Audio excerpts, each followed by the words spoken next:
Howdy folks, Dr. Freedom here with you again. I just wanted to drop in this morning. I don't want to make a habit out of this because, you know, I'm on my way into work. But yeah, the Mirror is now running around stating that there's apparently talks to put Doctor Who back on Saturday. I just watched somebody go, they're only doing it so you can't compare the ratings and blah, blah, blah.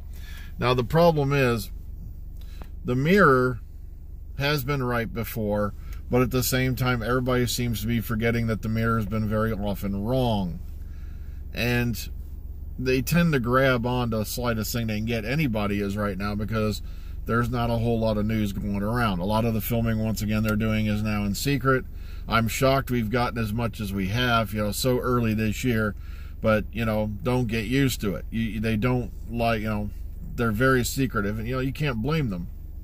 Matter of fact, well, at least they aren't at least they don't have the drone guns out yet like they did for Game of Thrones. I'll have to talk about those again later. But once again, be very cautious. Don't go weird. I'd love for Doctor Who to go back to Saturdays as much as anybody else.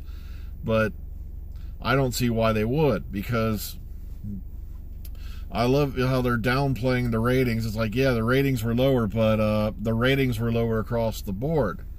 Resolution was the second most watched program on New Year's Day after the finals came in. And really, how long can we say it's been since, you know, other than Twice Upon a Time, which was a very hard act to follow, has that really happened lately? And bam, you know.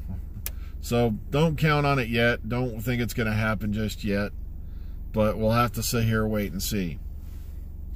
So that was just something I wanted to go on about, is, you know, the fact that, you know, you've got them going, there was such a major ratings loss. If you add it all up, it was somewhere around 4 million or so. I don't have the figures in front of me. I think the series opened up with like 10.92 with, you know, Consolidated's added, and it ended with like 7.36 if you include Resolution. And people are rapidly once again forgetting, especially the guys and naysayers and, you know, other people, that, by the way, Eccleston lost 4 million his first year in 2005. There was a time during Capaldi, if I remember right, where they lost 2 million in one episode. Yet I remember Sky's epic rant about how they lost 790,000 viewers in one episode, you know, in Series 11. It's like, folks, ratings always shift, ratings always change. But at the same time, it wasn't that huge of a loss, and the show is doing, if you look at the ratings averages, far better than it has in the last few years. Matter of fact, I think this Series 11 beat out one of the series of Matt Smith if you go to the final average ratings.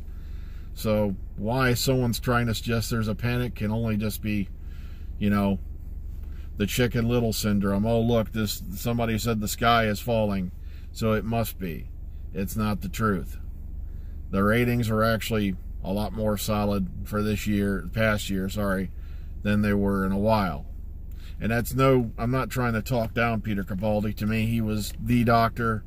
I'm always going to miss him because, you know, the guy's a class act, incredible actor.